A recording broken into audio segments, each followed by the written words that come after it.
ఆఫ్రికాలో Rwanda, Congo దేశాల మధ్య కాంగో నది పరివాహక ప్రాంతంలో ఉన్నది ఇషాంగో. ఈ ఇషాంగో ప్రాంతంలో దొరికిన బెబూన్ ఎముక పైన మన ప్రాచీనులు ఎప్పుడో చెక్కిన గుర్తులను చూసి 20,000 సంవత్సరాల క్రితమే మన పూర్వీకులు ప్రాథమిక గణితంపై మంచి పట్టు సంపాదించారన్న విషయం బిగ్ క్వశ్చన్ ఆకాశం కథ ఎపిసోడ్ 4లో తెలుసుకున్నాం. ఆఫ్రికాలో మన తాతలు 44,000 ఏళ్ల నాడే ఒక విధమైన లూనార్ క్యాలెండర్ను కూడా రూపొందించారు అని లబొంబోలోని బెబూన్ ఎముకను చూసి ఆశ్చర్యపోయాం.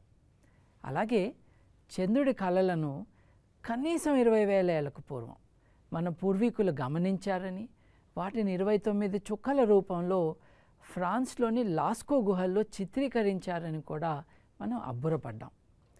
స్కాట్లాండ్లో 8,000 సంవత్సరాలకు పూర్వమే అబెర్డీన్ షైర్లోని వారెన్ ఫీల్డ్లో వింటర్ సాల్స్టిస్కు ఎలైన్ అయిన ప్రపంచంలోని మొట్టమొదటి సోఫిస్టికేటెడ్ క్యాలెండర్ను పరిశోధకులు కనుగొన్నారని కూడా మనకు తెలుసు.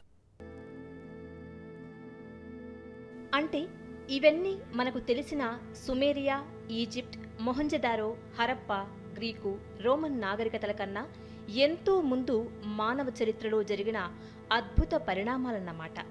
ప్రపంచంలో మొట్టమొదటి క్యాలెండర్లన్నీ చంద్రుడి ఆధారంగా తయారు చేసినవి అనడంలో పెద్ద ఆశ్చర్యం లేదు.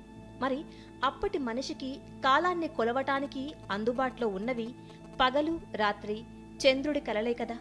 చంద్రుడి కలల ఆధారంగా తయారు చేసిన క్యాలెండర్లనే లూనార్ క్యాలెండర్ అంటారు.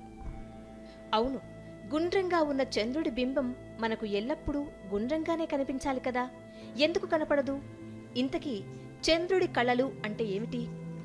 ఎందుకు కనిపించదు అంటే చంద్రుడు స్వయం ప్రకాశితుడు కాదు కాబట్టి. ఒక మురికి పట్టిన అద్దంలాగా తన పైన పడుతున్న సూర్యుడి కిరణాలను మహా అయితే 12% మాత్రమే మళ్లీ ప్రతిబింబిస్తాడు చంద్రుడు. నిజానికి ఎల్లప్పుడూ చంద్రుడిలో సగభాగంపై సూర్యకాంతి పడుతూనే ఉంటుంది. కానీ సూర్యుడు, భూమి, చంద్రుడు ఒకే ప్లేన్లో లేని కారణంగా భూమి నుండి చూసినప్పుడు మనకు వెలుగు అందుతున్న చంద్రుడు పూర్తిగా కనపడడు. సూర్యుడు, భూమికి మధ్య చంద్రుడు వచ్చినప్పుడు మనకు వెలుగున్న భాగం అసలే కనపడదు. కనుక ఆ రోజు అమావాస్య.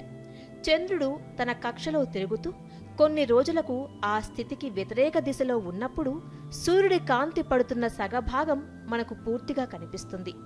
ఆ రోజే పౌర్ణమి. అమావాస్య రోజు మంచి రోజు కాదని తెలుగువాళ్లు చాలామంది బెంబేలెత్తిపోతుంటారు.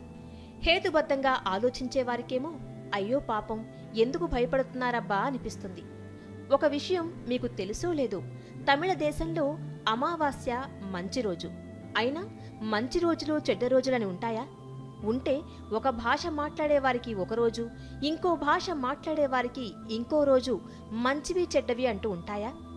సరే, అలా అమావాస్య నుండి శుక్లపక్ష చంద్రుడు తిరిగి వెలుగు పుంజుకుంటూ నిండు పున్నమి వరకు పెరిగి మళ్లీ కృష్ణపక్షంలో క్షీణిస్తూ అమావాస్య దశకు చేరుకుంటాడు.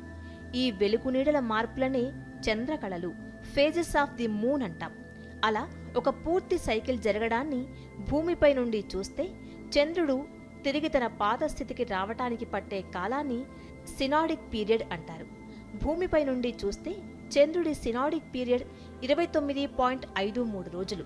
కానీ మన సౌర కుటుంబం బయట నుండి చంద్రుడు భూమి చుట్టూ ప్రదక్షిణ చేయడం చూస్తే మాత్రం ఒక ప్రదక్షిణానికి 27.3 రోజులు మాత్రమే పడుతుంది. దీన్నేమో సిడీరియల్ పీరియడ్ లేదా ఆర్బిటాల్ పీరియడ్ అంటారు.